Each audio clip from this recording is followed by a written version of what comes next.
That's the crude, short way of putting that.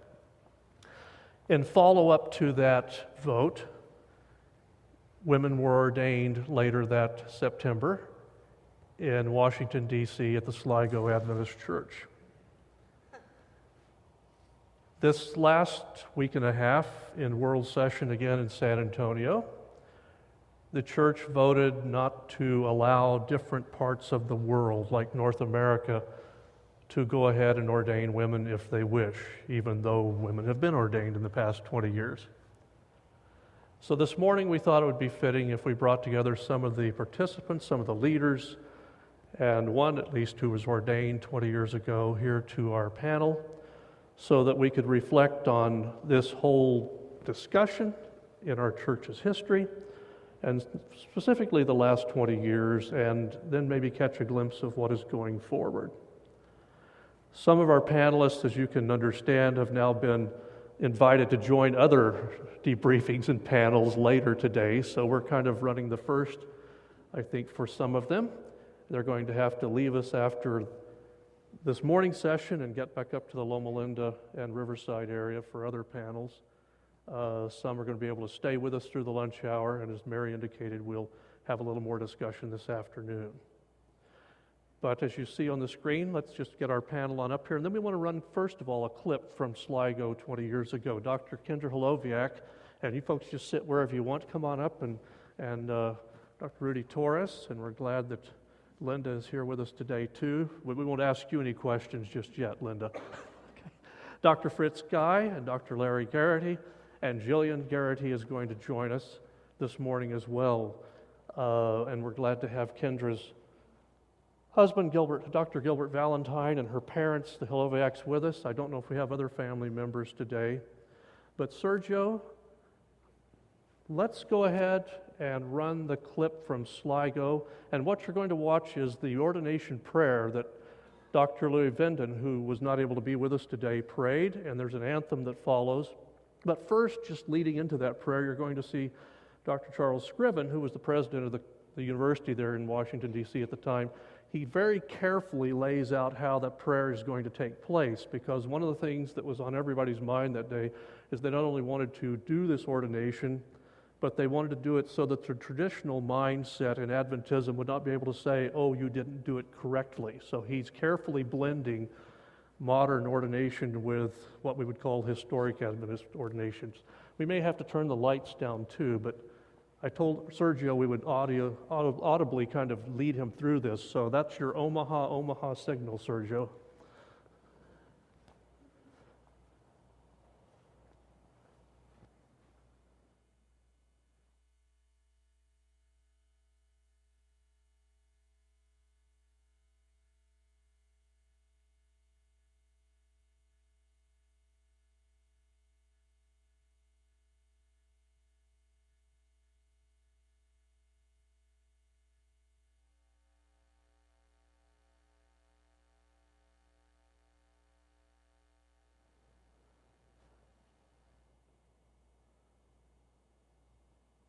I don't know if this is going to pick up at the very beginning or if it's going to pick up where I queued it up. Sergio, let's see.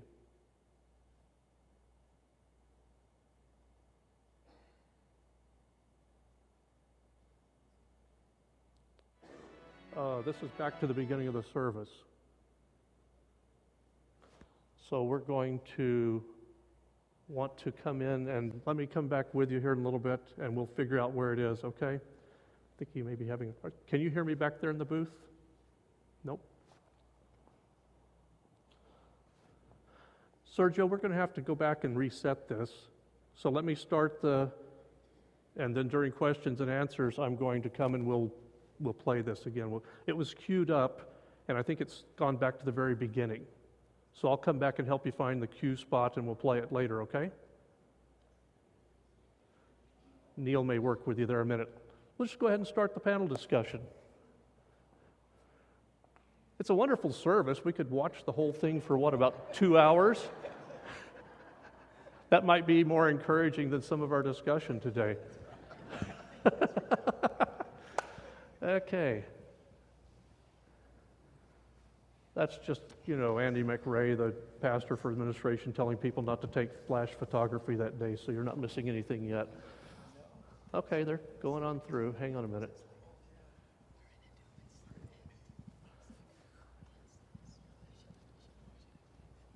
Good. Okay, we'll look at it later. If you're watching from Zurich or somewhere this morning, you've got time to go back to your breakfast table and come back. Okay. I want to ask each of you, and let's start with Rudy, and then I'll close with Kendra, about the risk that you felt you were taking 20 years ago. Just want to ask a few personal kind of questions and then some general questions as well. You were the pastor of the Sligo Church. I think Dr. Garrity and Dr. Guy, Larry and Fritz, were attached institutions, and they were taking, considerable pressure and heat for what they were doing.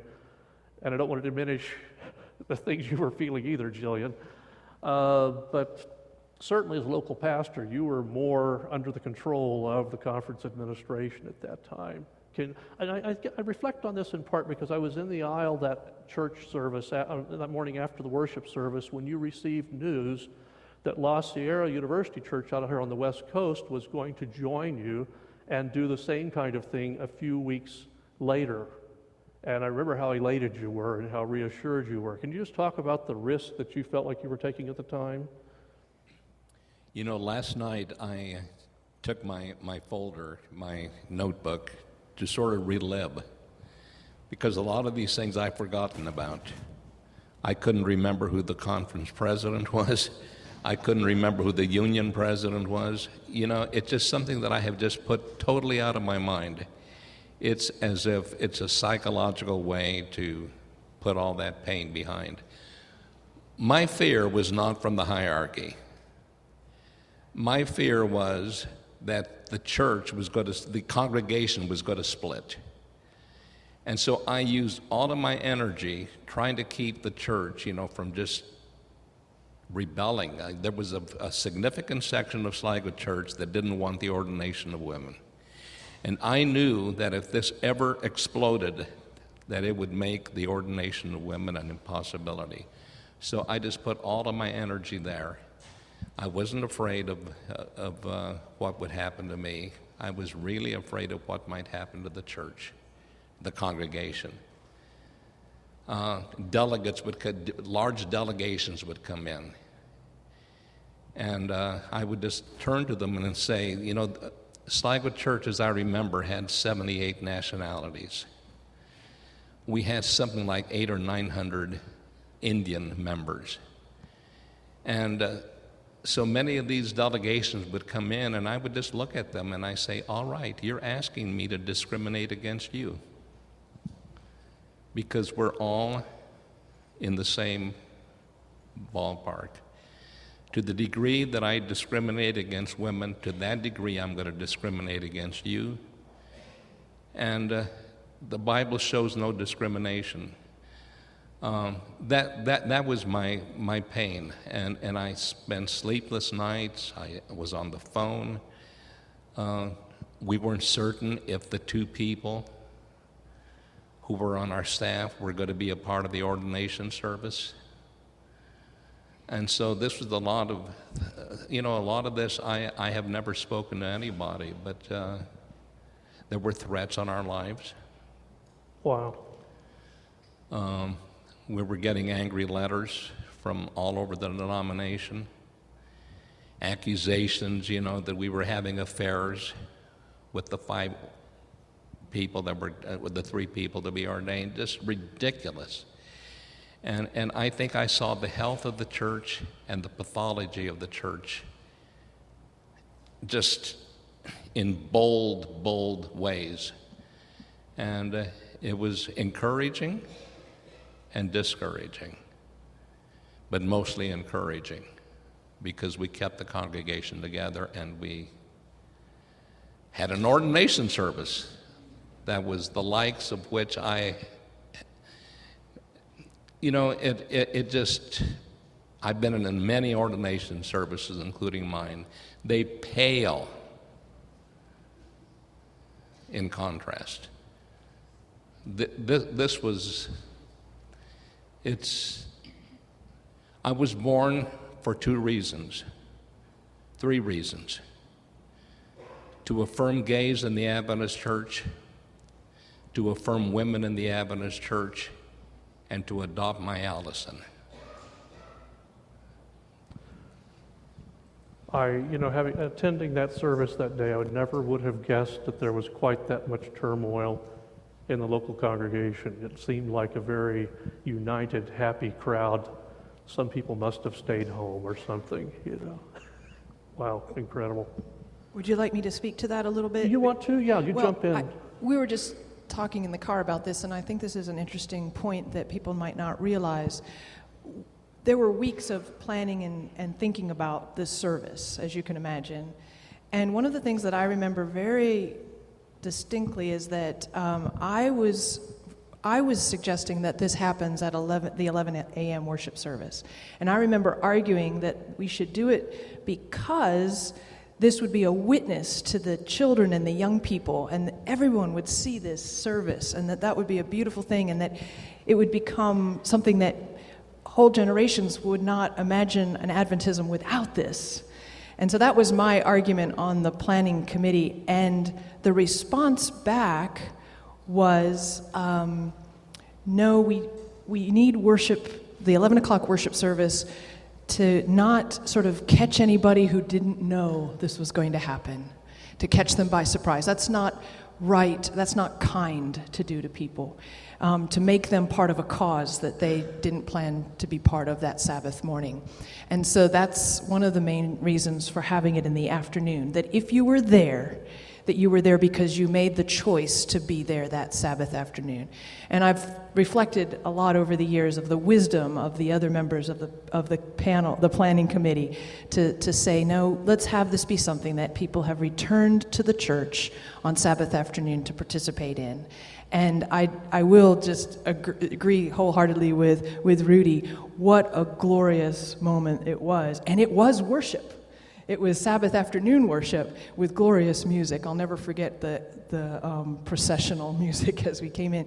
But that sort of allowed it to be the case, as you've so well observed, Steve, that the people who were there had made that conscious choice to be there that Sabbath afternoon. Church was full, so it looks like it's a church service, and it was in so many ways, but that was a Sabbath afternoon. As long as you're speaking, you've shared here at this forum before some of the pressure and the risks that you took in going ahead and being ordained that day, and some of the hurt and frustration that you experienced through the years because of it. Do you mind just touching lightly on any of that again? Sure. I remember being told that I would not be able to, I would not be receiving speaking appointments in the future, and that I wouldn't be able to continue to work for the church. And so I needed to be clear on that and to be aware of that going into this service. But I will say that those threats did not hit me as hard. They weren't as painful as who it was that was telling me it. Because the people that would call me and discourage me from participating were people that I very much admired. In some cases, they had been mentors to me.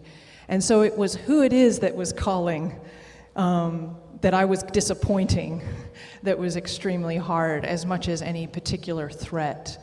But I will say that the speaking invitations did dry up afterwards. And I didn't realize how much that was hurting me, and how much the ordination service had become a negative to me. I didn't even realize that until I got an invitation to interview for a job at La Sierra University. And I flew out to La Sierra, and I'll never forget walking into one of the rooms at La Sierra University where I was to meet with students. The faculty had set it up, and John Jones, as the chair of the religion department, had set it up so that not only was I meeting with the different entities on campus and the search committee, but to meet with a group of students. So I walked into this classroom to meet with students as part of the interview process, and John Jones had set up the video of my ordination. And I was just moved to tears, because For so many years, that had been a negative. Don't talk about it. That's caused you problems. Let's just not talk about it. And here was a community where they were playing the service in a classroom. And I just said, this is where I belong. I think many of us felt that way when we hit La Sierra. Jillian, can you tell us about some of what you saw? I mean, you sat at some tables, I know, some kitchen tables, and heard this anguish about what do we do and how do we do it. Well, I was struck by Kendra's observation about who was saying what to you, and it was a time of strain on relationships and people that you loved. And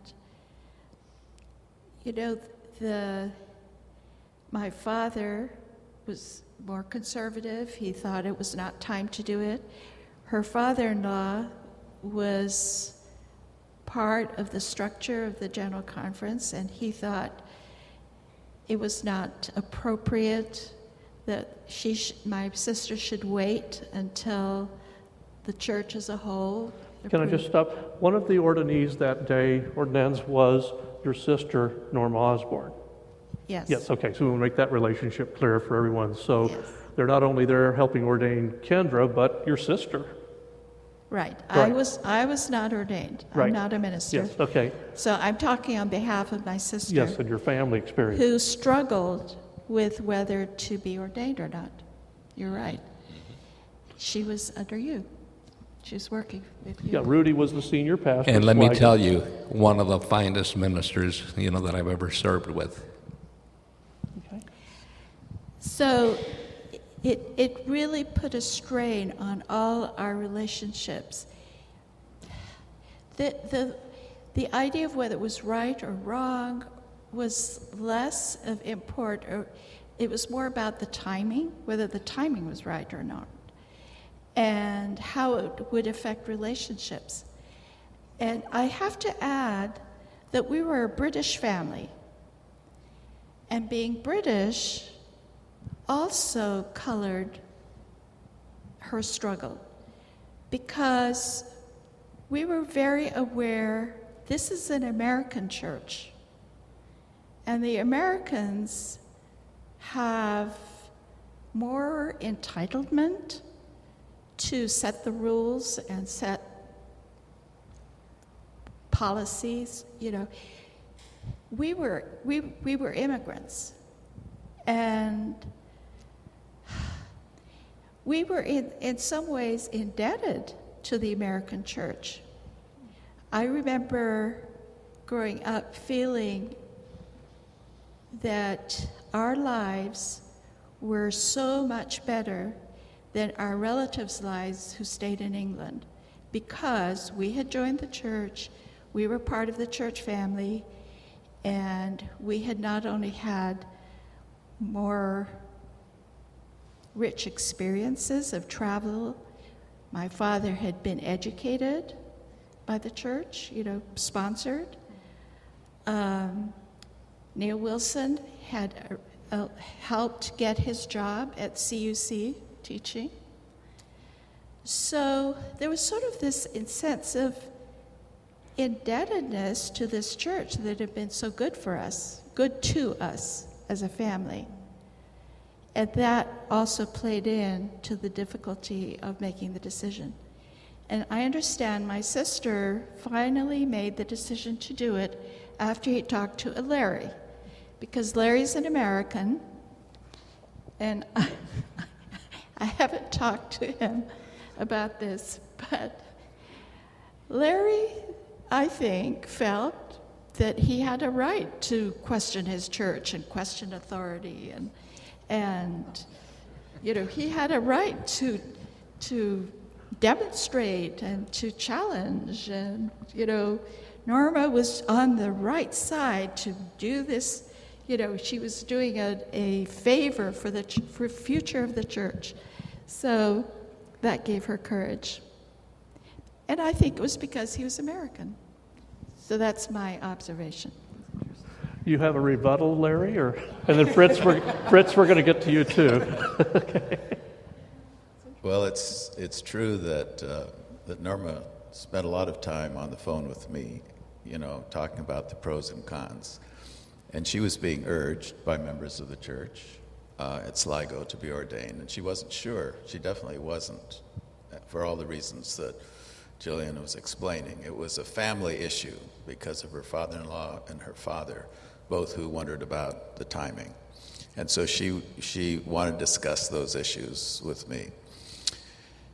And I certainly encouraged her to do that, felt the timing was right, and that it was a privilege to be asked, and she had a supportive community, and now is the time to do it, not for her sake, but for the young women in the church who would be looking to her, as a leader. And if she could do it, then maybe they could do it too, and so on. So we worked that through together, and when it came to planning the service, they decided that each of the three women would be introduced by someone. They would get to choose who would introduce them. And so Norma asked me if I would introduce her, since we had had this discussion about it. And so, of course, I was honored, and I said yes. So by this time, I was at La Sierra University, had been there 2 years. And the chairman of my board, Tom Mostert, heard about my going. And I'd never thought about asking for permission to do this, but he made it very clear that I was not to do this. I was not to go to Washington. I was not to participate in the service as I had planned, because it would compromise my own ministry at La Sierra. You were president of the university I was president of the at the time, university, yes. right. And he said, Larry, if you do this, you will destroy La Sierra's reputation. You will be thought of in rebellion against the church. And your own ministry will be compromised, and you will never have the influence that you do now. And he said, I'm warning you, you are not to go. And I'm the chairman of the board, and I'm telling you this. And I said, Tom, if I recognize you as my superior, I appreciate your counsel, but this is my sister-in-law. She's asked me to come, and I'm going to do that. If it costs me my job, so be it. But I feel that this is something I have to do. He says, well, I'm warning you.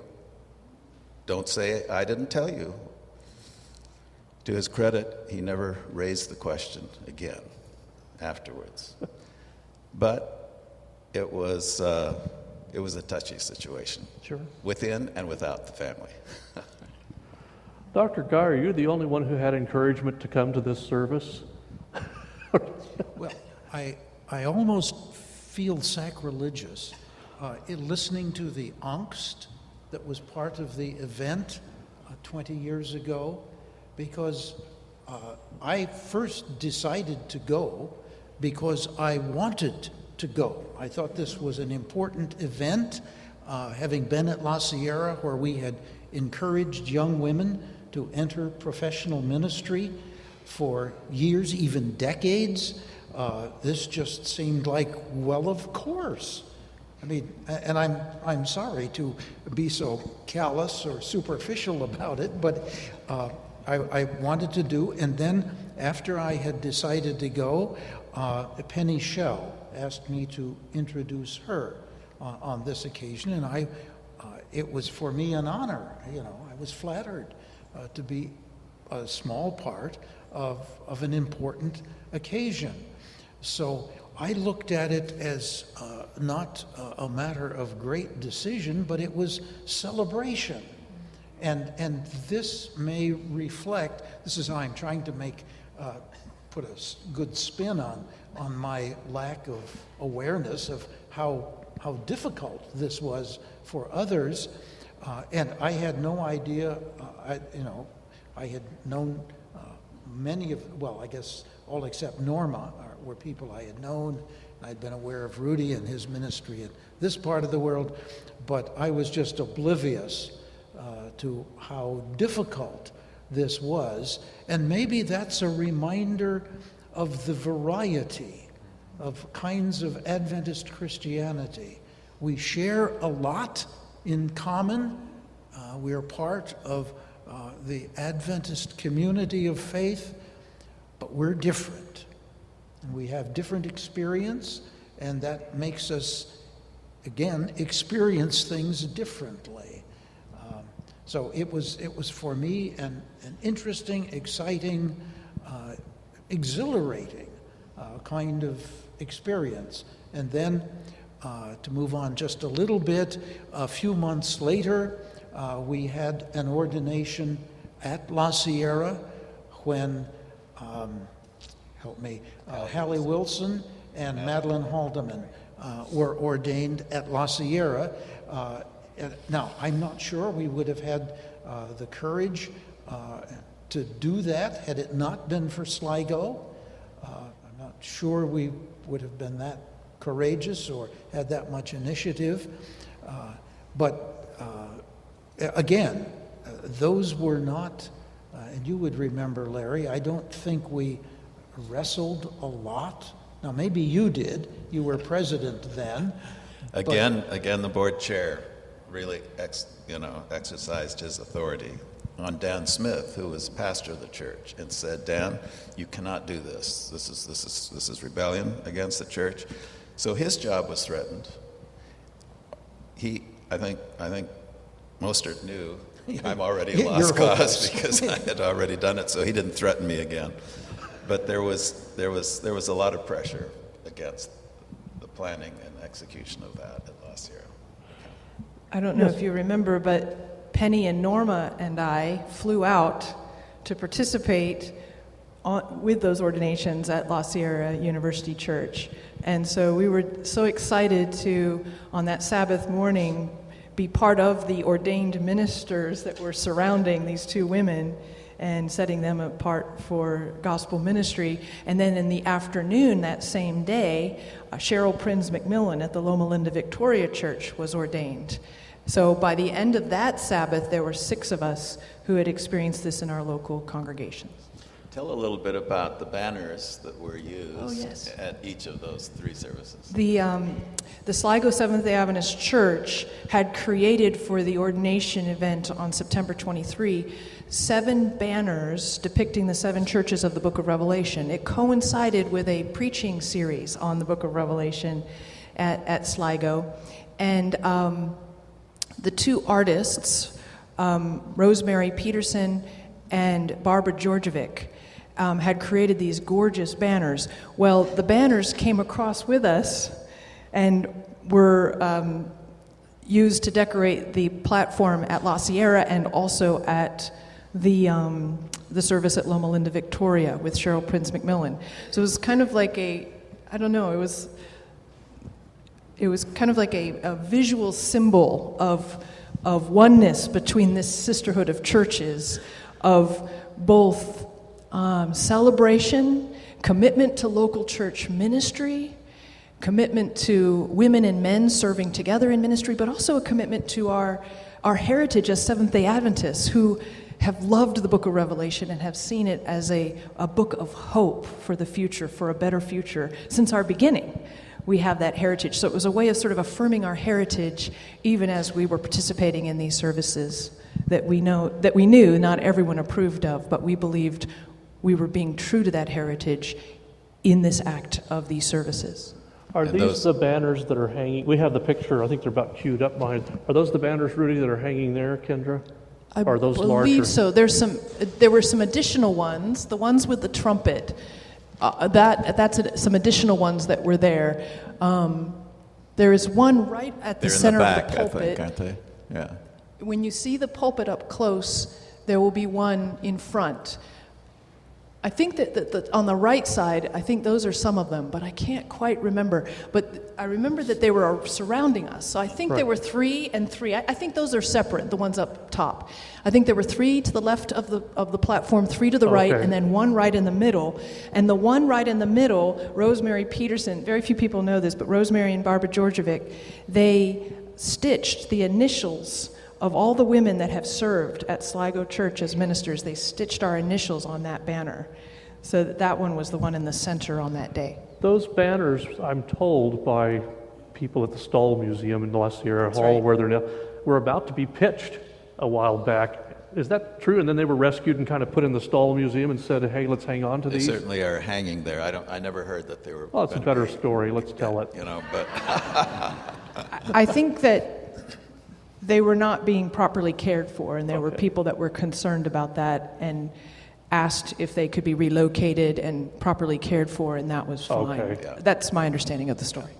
and they are there now. And Barbara Georgievic literally moved from Sligo out here to retire, and so she was very concerned that they would be preserved. Okay. You know, Rudy, it was and a then I think we'll watch some of this. Go ahead, Rudy. It was, you know, the 7 churches, it was a symbol that what Sligo did was in keeping with the best traditions of the Christian church through the ages. And we were calling the Laodicean church from trepidness and lukewarmness to refreshing water for the soul. Thanks. Are we queued up at the beginning of the prayer, Neil? Yes, I believe this is right at the beginning of the ordination prayer. Okay, that's what we want then. Let's try this again, okay? And we'll play through the anthem that follows, if you don't mind reminding Sergio of that, please.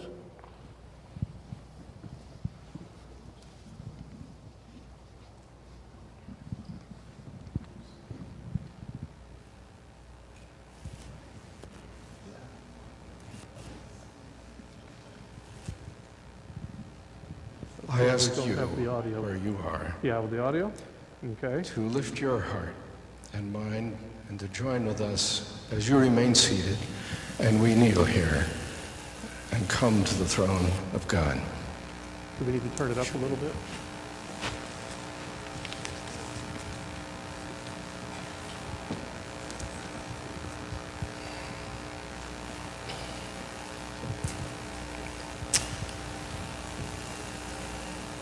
Great God of Abraham, Isaac, and Jacob, of Sarah, Rebekah, and Rachel, of Peter, John, and James, of Elizabeth, Mary, and Ellen.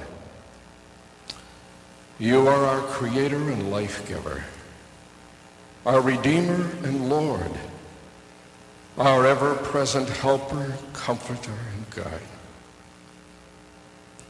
We are here in your presence, in this place of worship, and in accordance with your will. Dear God, we see your glory most clearly in the face of Jesus Christ. Through his life, his death and resurrection, we know the meaning and the power of self-sacrificing love and service. And so we thank you for your gift of Jesus, a gift beyond words. Now we are here today because of the profound conviction that the ministry of Jesus for our broken and hurting world did not end when he said goodbye to his friends on the Mount of Olives years ago. We are here at this service because we have come to recognize how wonderful it is that you use human beings as a means of grace. That you entrust the gospel ministry to earthen vessels, and that we are called to be workers together with you for the saving of the world. And we gather here from far and near with great joy this Sabbath afternoon to acknowledge and to give thanks for the gracious gift you have given your church through your calling to ministry of these women, Kendra, Norma, and Penny. In their love for Jesus and their walk with him, in their knowledge and their ministry of your word, in the gifts of mind and heart you have bestowed upon them, and in the fruitfulness and the blessing of their service, we are convicted, O God, that you have called and that you have ordained them. And here today we recognize and give thanks for what you have done.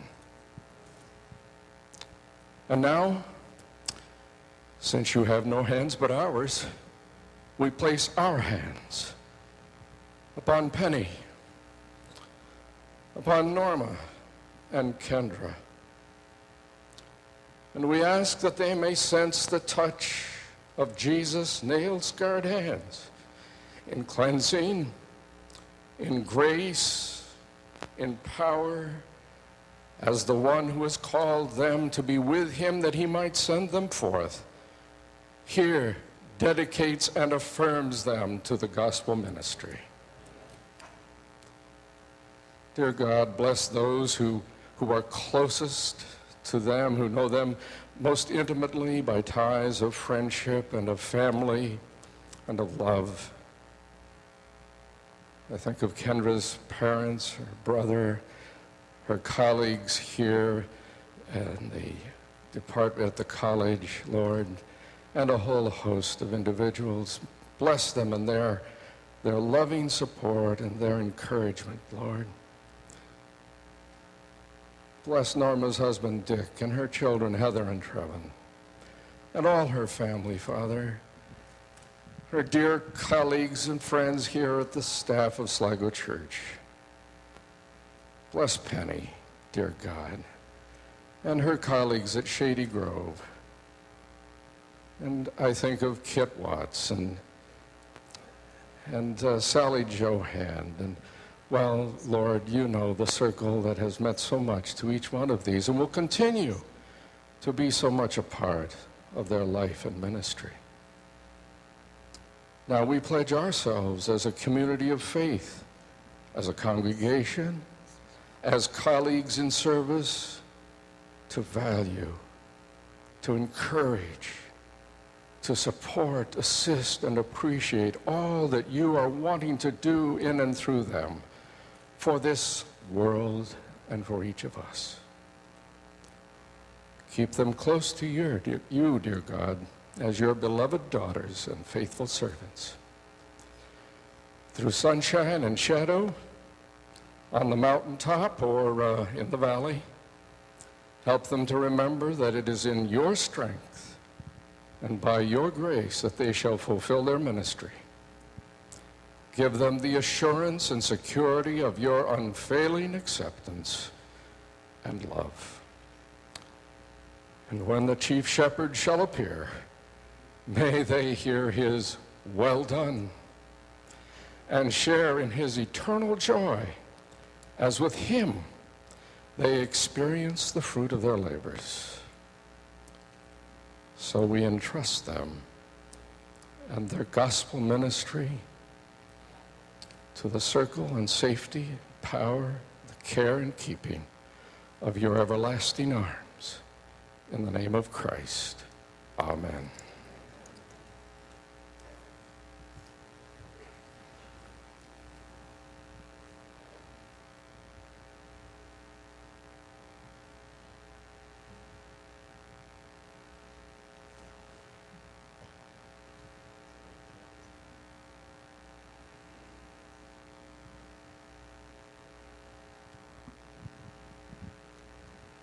The little kid that hugged my sister in blue is now a pastor at the Azure Hills Church. And his mother did his ordination prayer. And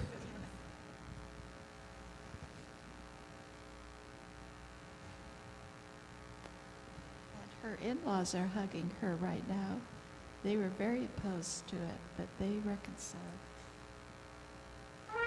So after...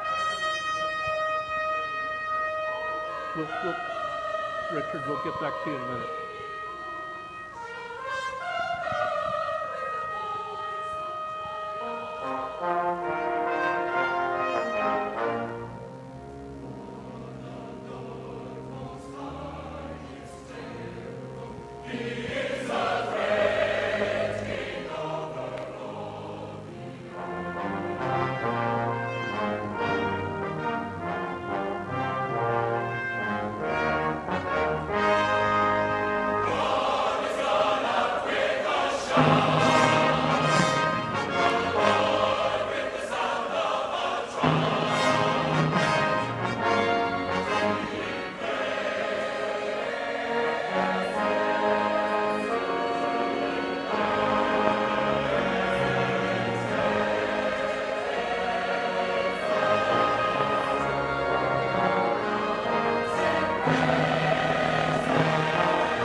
Thank you. We'll stop that. I think, Jillian, they were asking a minute ago what you were commenting. Are you having a hard time hearing everything this morning? Okay, we'll put the microphones up a little closer, please. And Jillian, they were asking the comments you were making after the prayer. You were talking about who was hugging whom kind of thing. And we'll just keep the microphones up. Could you repeat some of that again? Yeah. The little boy who was hugging my sister was her son, and he's now pastor at the Azure Hills Church. Okay, He was just ordained recently, okay. and his mother did the ordination Help prayer. perform. Oh, yes, that's right. And you were also talking about the significance of some of the people hugging her. Well, her in-laws, who were treasurer at the GC, were very, very against her doing this. And to their credit, they were on the platform hugging her. It was like relationship was more important than policy. And so, Okay. yeah. And one more question. Yes, sure. Just go ahead and Right. keep the microphone up if you don't mind. Thanks. My brother, who has left the church, one of my brothers, was so honored to be on the platform and included in the ordination of my sister. He felt so thrilled by that. I'm going to just go to questions and answers at this point. We're kind of running, those hands are beginning to wave at me, and I know you're not asking to leave. So Gary's got a microphone. Can you help us run a microphone up here too? I've got a second one. And we'll get you to work on the other side, and we'll just go back and forth. I've got somebody behind you. Thanks, Chavi. I was privileged to be at Halcyon Wilson's ordination service at La Sierra. My question is after that kind of surge, if I can say that, put it that way, why did ordination stop? And was Peg Hemp ordained? And why didn't it continue? Why did it just go on for a year or two and then it stopped? We'll just let anybody who wants to kind of quickly answer these, and we'll get to as many as we can. It hasn't stopped in Southeastern. 10% of the pastors in Southeastern are ordained pastors, female pastors. Another kind of contrarian footnote, I was also present at the ordination of Cheryl Prince McMillan at the Loma Linda Victoria Church. That was very different. It was a very small event, maybe 40 or 50 people total. It was something that and I guess the congregation there simply decided if Sligo and La Sierra can do it, why can't we? And so they asked if I would help to make that happen, and I was honored to do that. And then subsequent to that, I believe there was an ordination in Garden Grove. But these were all local church actions.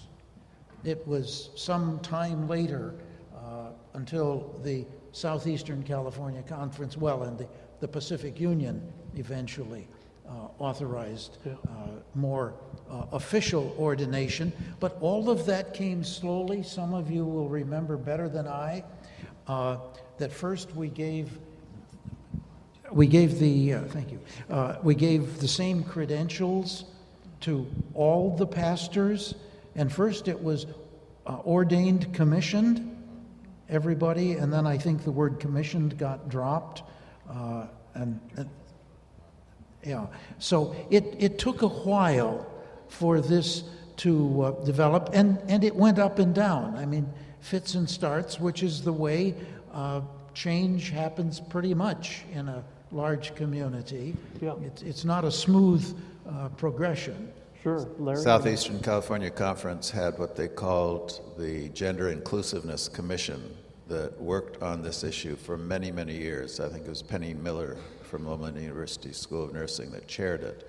And there were a number of people who were on that. I know when I came in '93, it was going strong. So it had been started maybe in the late 80s, something Yes. like that. Yeah. And they had worked through all the theological issues and the support for it from various documents and so on. And that commission helped guide the conference in its attitudes and actions that it took. Let's get really quickly. You know, in the past year, maybe year and a half, I've participated in 2 ordinations of women, had the ordination prayers at both, and that was Genevieve Coe at Loma Linda and Cherise Gardner at Glendale City. And so, you know, it has slowed down, but it's not dead. The spirit never dies. And it's safe to say we just don't still have a large number of women. We don't have a large number of women joining ministry, do we? Isn't that correct? I mean, you can't have one every week when you don't have a woman to ordain every week. Yeah. And this question over here, I thought I saw a hand. No? One more thing, Yes. Steve, that I think we need to be aware of, that even now and even here, in perhaps the most progressive conference in the whole denomination, the role of women in ministry, particularly pastoral ministry, is even more stressful than the role of men. That is, the mortality, the professional mortality is significantly higher among women in ministry. And my pop psych explanation for that is that I don't know of any man who has ever been accused of not being fit for ministry because he's male, but just because it is official doesn't mean that it is unanimous. And still, women in ministry need our support and our prayers. And maybe I want to emphasize the support even more than the prayer, because it's easy to pray for a few seconds, but we need to realize that women in ministry, and this still happens at La Sierra with Chris Oberg. There are people who resent the fact that she's female. Now, she's an excellent preacher and a first-rate pastor, and everybody respects her, but there are still people who have trouble with the idea of a woman as pastor. Thank you. Are we missing anyone else quickly? I guess we'll go back to this side. Yes. For those of you who attended the General Conference session, there are basically 2 sides to this issue. One says yes, and the other says no. Did you detect any hopeful common ground between the 2 camps at all? Or is it just an impasse that cannot be bridged? You know, at each of the last several general conferences where this has been talked about, the number of people voting in favor has increased. And this last time it was 41%. And if you look at the fact that North American Division has only 7% of the membership, you can see that we had a lot of support from those areas of the world that are thought of as being against. But to make up 41% vote, there had to be a lot of people beyond North America, Europe, and Australia. So I think that it's just a matter of time, so we can look at that as a hopeful sign. And Gary, we've got a hand back in the back. You've got the microphone, I think. But in the meantime, yes, let me suggest that I was not aware of a middle ground or of people really talking.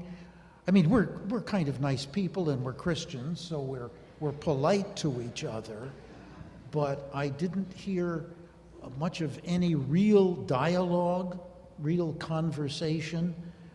The people who believed no left the General Conference believing no. And the people who came believing yes left believing yes. So we've got some work to do here. And maybe the progressives bear more responsibility in encouraging and facilitating real, honest dialogue.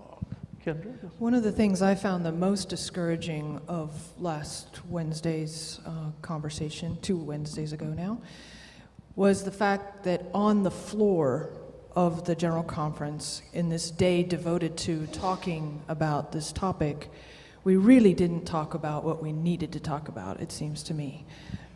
There was not a conversation, for example, of what the delegation from Denmark is supposed to do now when they return to their country, and if they follow the General Conference, they will be illegally acting in their own country by not treating women and men the same.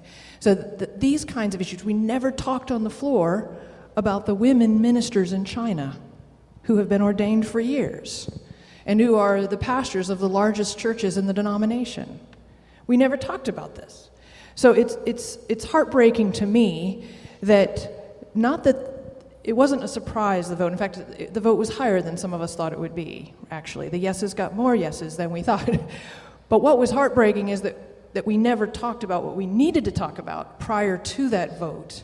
And so our denomination, it seems to me, at least in a formal setting like a GC session, is really not wrestling with the issues. And that the vote before the assembly was not, are you for or against the ordination of women? The heartbreak about Wednesday's vote was that what was voted down was requesting to let every division move forward as they see fit, instead of forcing any action on any area, to let people live their conscience. To me, that's the heartbreak, is that was voted no. That was voted down. You know, the only one of us who's up here on the platform who's participated in TASC is Kendra. Maybe you want to say a few words. And first, decipher TASC. Yeah, maybe you want to tell us a little bit about that and the role that it played or didn't play in the action this time. It's a big topic, I know, but I think that's pertinent to tell us what TASC is. We want to end upbeat here, Larry. For 2 years, I sat on the Theology of Ordination Study Committee, TASC for short.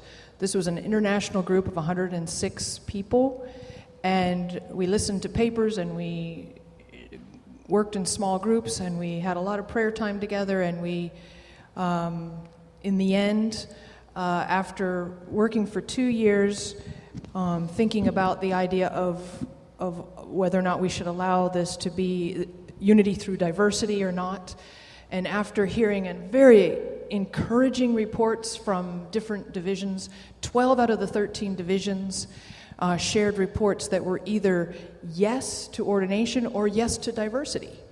It was incredibly encouraging at one point in those 2 years, but then it quickly shifted the focus to sort of 3 ways.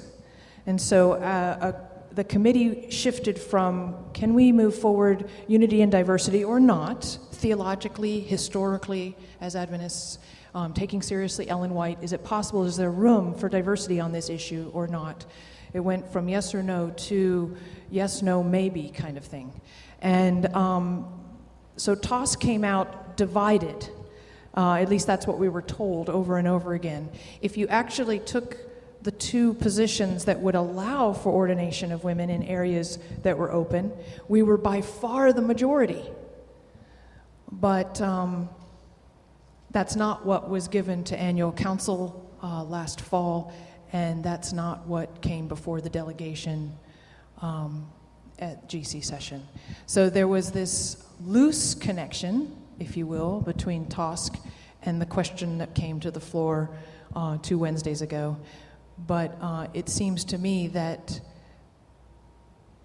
the majority of the TASC study was not reflected upon in the conversation on the floor, even though I think the setup by Arthur Stella, who was the chair of TASC, he, I think, very much attempted to do that Wednesday morning at GC session, but the shift after his presentation was such that it, in my opinion, was not taking seriously the majority of the people in the room of TASC. Now, I will say also that the majority of the vocal people in the room at TASC were very anti, very much so. And the majority of the papers that we listened to were anti-ordination of women. But it's still, that all the more it was fascinating that 2/3 of the room said that we could live with unity and diversity. but that wasn't reflected. But I want to ask, the TOSC idea of can we all do differently, that's a far more dangerous question, isn't it? Because if you can do differently on women's ordination, just think what else the brethren in the Washington, D.C. office are thinking you could go do differently, and that would just, creation and everything else, One of the things that was repeatedly shared at TOSC and tried to be shared, including, I believe, Larry's speech on the floor, was that this issue has never been a fundamental belief of the church. We are not talking about our 28 fundamental beliefs. We are talking about a policy of ordination and asking that question as a church family that is working in so many different cultures and communities and contexts. And for those of us who know the history of this whole question, why it ever ended up as a question to be decided at the general conference session is hugely problematic. So knowing that history and knowing the nature of this particular question, we are not talking about a fundamental belief where everyone decides what they believe. Sure. Jerry, Kylie, you've been very patient. Thank you. My question is that historical Adventism is very much, follow the ministry of Mrs. White. And yet historical positions, do not support, women's ministry. The new generation of kids that are here, and are not very many of them in this room, do.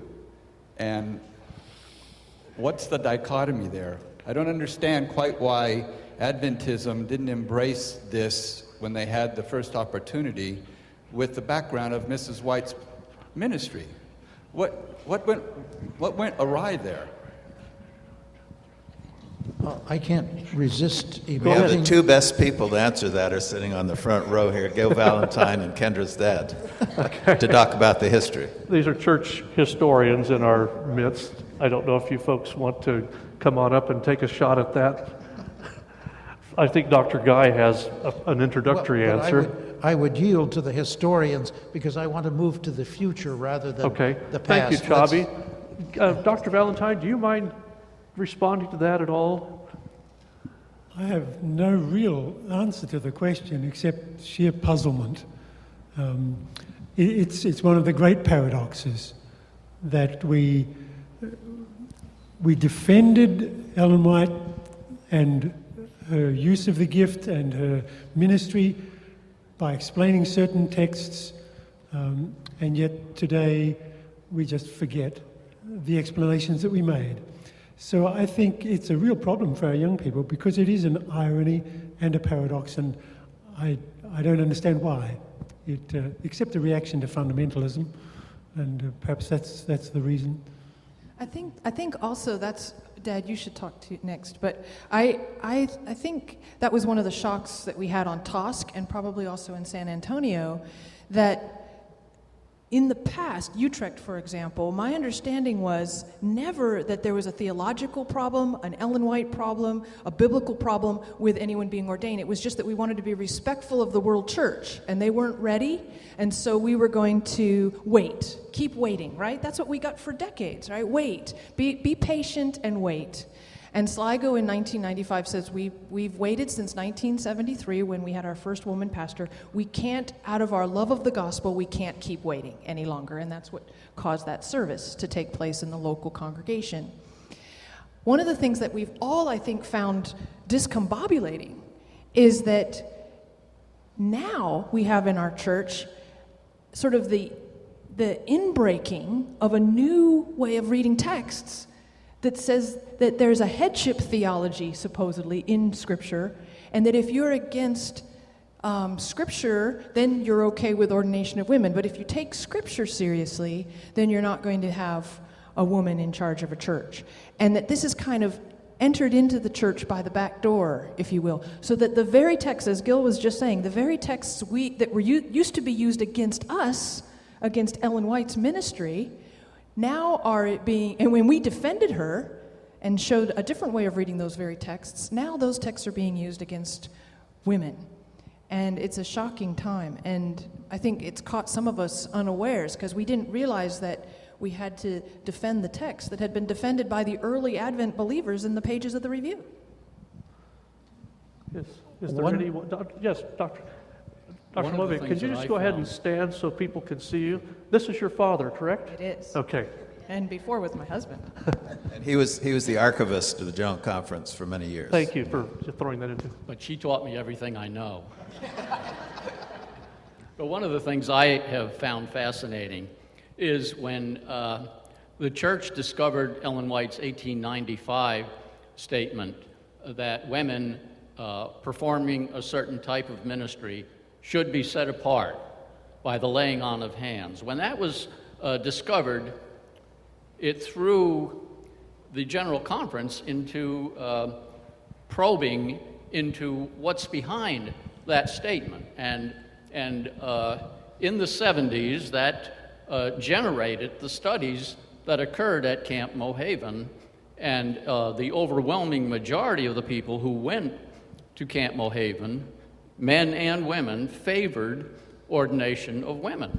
In fact, they set up a program where that would be implemented in certain areas that were favorable toward it. But what the GC president didn't know, and the church didn't know at the time, was this very rich heritage that the church had in its past about women being licensed as ministers.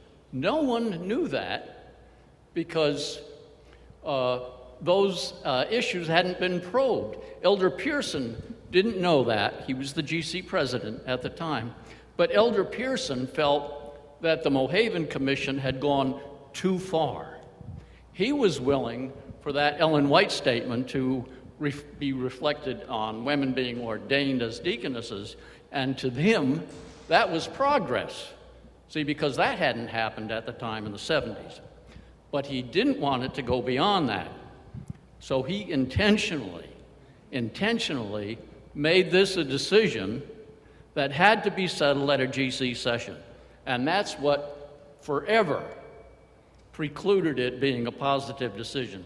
Nobody in the 1970s ever had the remotest idea that that could possibly be approved at a GC session. So that's where the issue of the GC session came in, and it was to subvert it, to make it not possible for women to be ordained. But I always felt that if he had really studied and knew how Ellen White,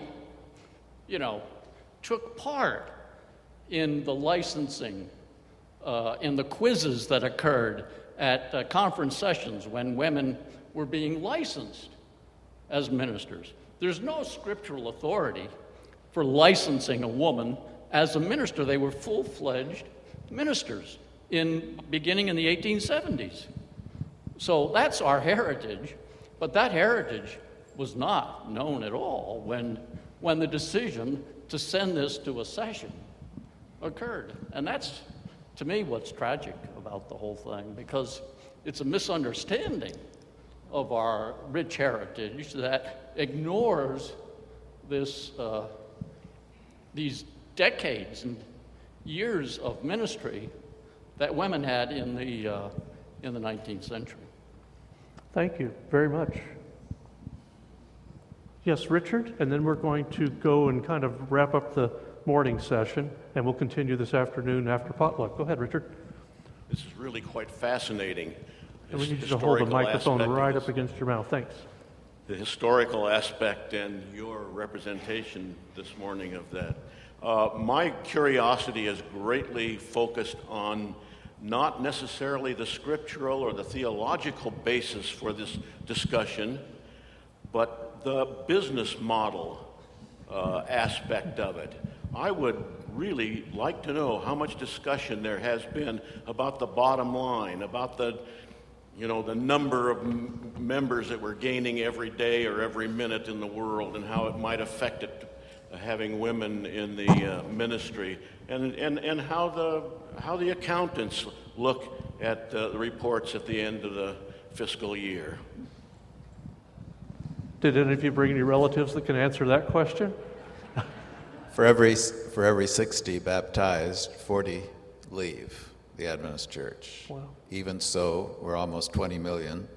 And we're growing in the global south and really not growing in the global north.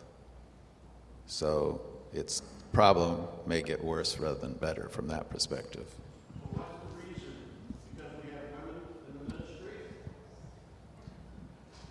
I think that we know that many people don't join the church because of the kind of experience that precludes women and evidence-based science, for instance, and many other such things. Young people don't find it attractive.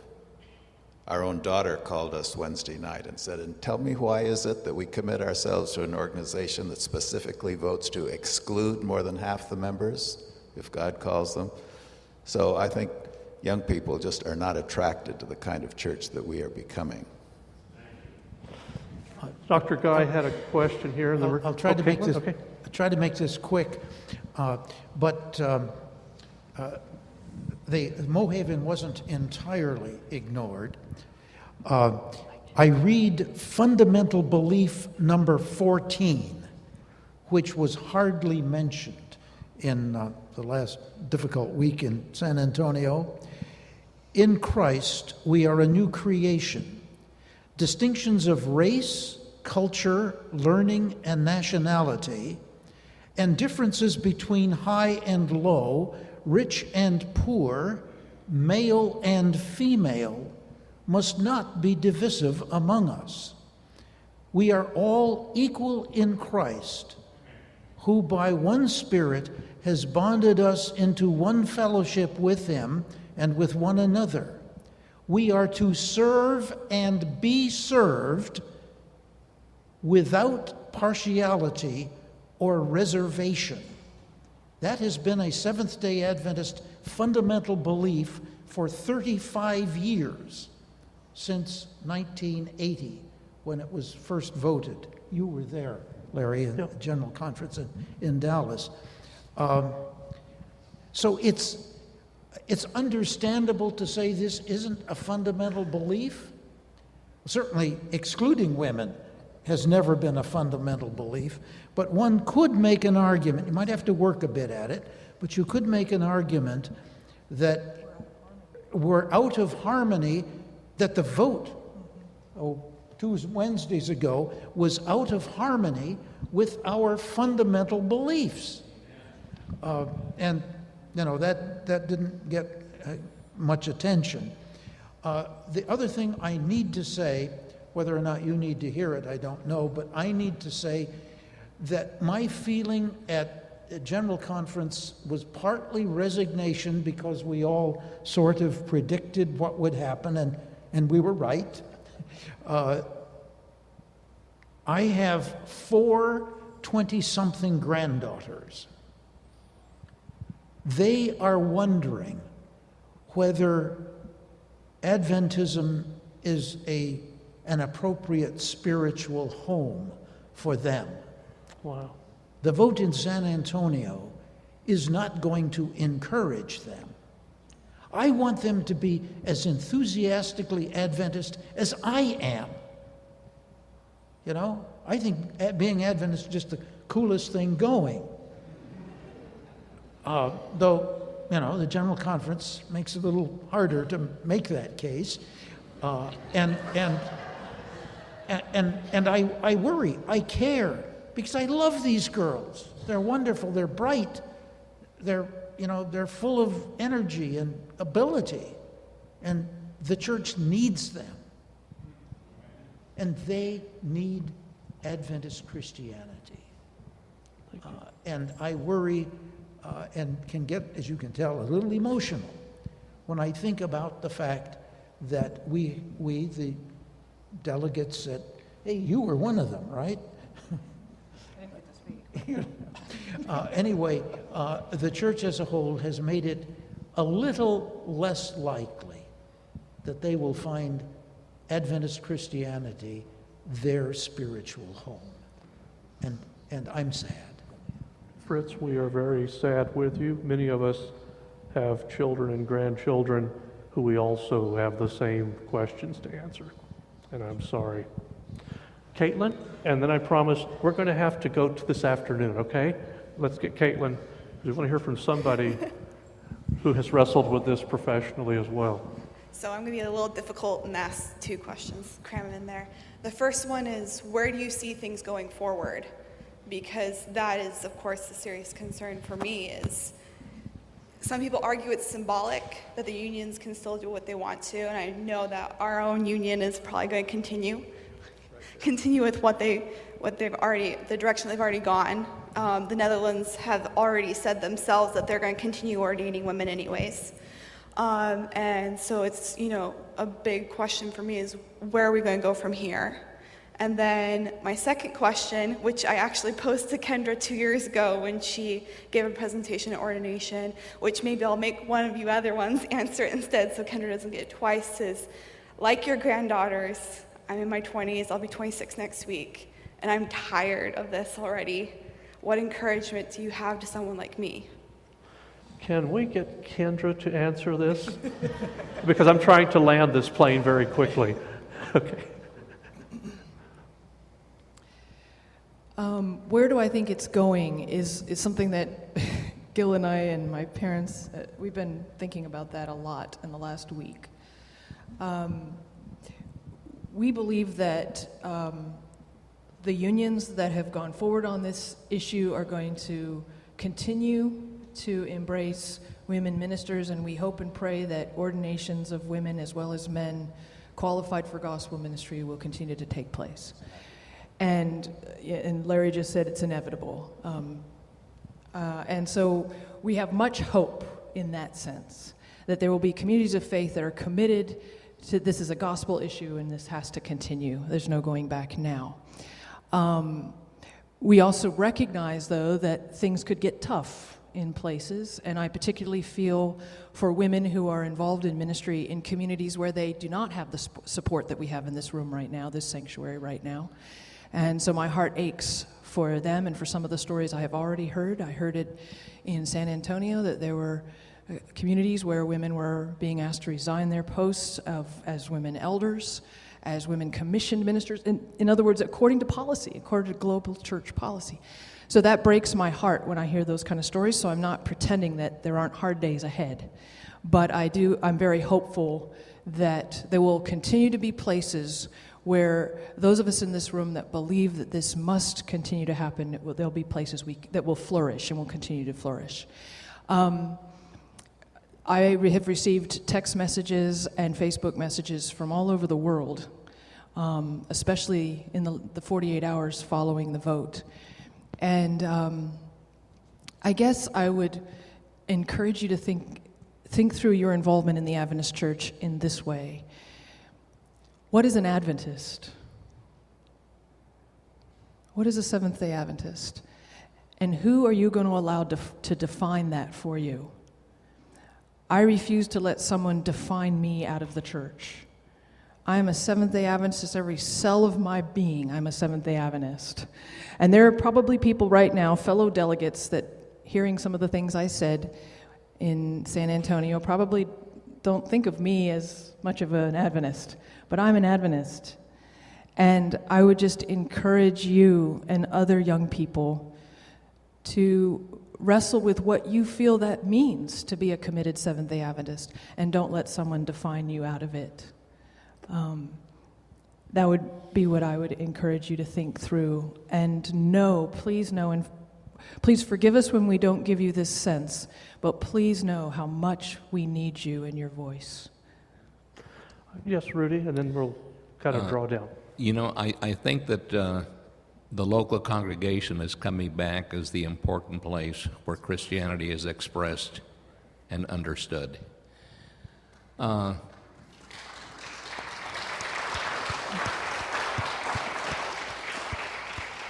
And I think that congregations need to follow Jesus. And if a congregation follows Jesus, it will attract young people, middle-aged people, and old people. If Christ be lifted up. And so it's interesting to me that what happened at Sligo Church, although it was a very local thing, had ripple effects. And ultimately, the hierarchy recognized that ordination because you received your credentials, Norma received her credentials.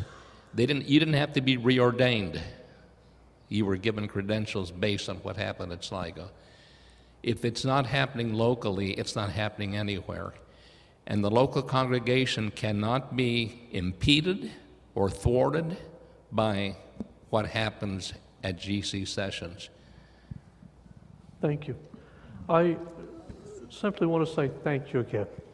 It was a wonderful weekend at Sligo, and it's been just incredible to have you here this morning. I knew that our reflecting on this would be so helped by your presence and your words here. And thank you again to each of you for the leadership you have shown on not only this, but other issues in our denomination.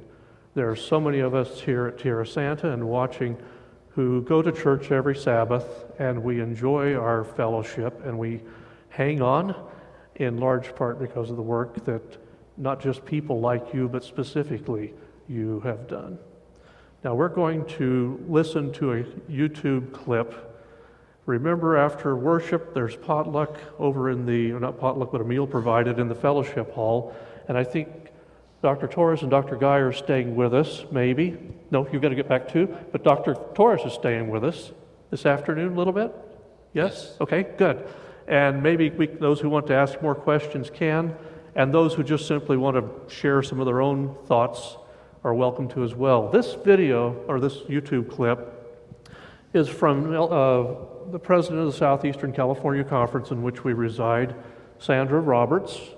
Elder Roberts is the only woman who is the president of one of our conferences worldwide, correct? She is not recognized by Ted Wilson, the president of the General Conference. Her name is not listed in the annual yearbook. And the list goes on of slights that are passed her way when she attends meetings where all the rest are brethren. I want you to hear what she says this morning, and then we will close. We'll be taking a break for the worship hour. We're ready to roll that, Sergio. Thanks. Sabbath greetings, Southeastern California Conference from San Antonio, Texas. Sabbath, the last Sabbath of the 60th General Conference session. Where the last 10 days we have been worshiping together, we have been celebrating the work that God has been doing around the globe through our churches, our ministries. We've been doing business together. But today we worship.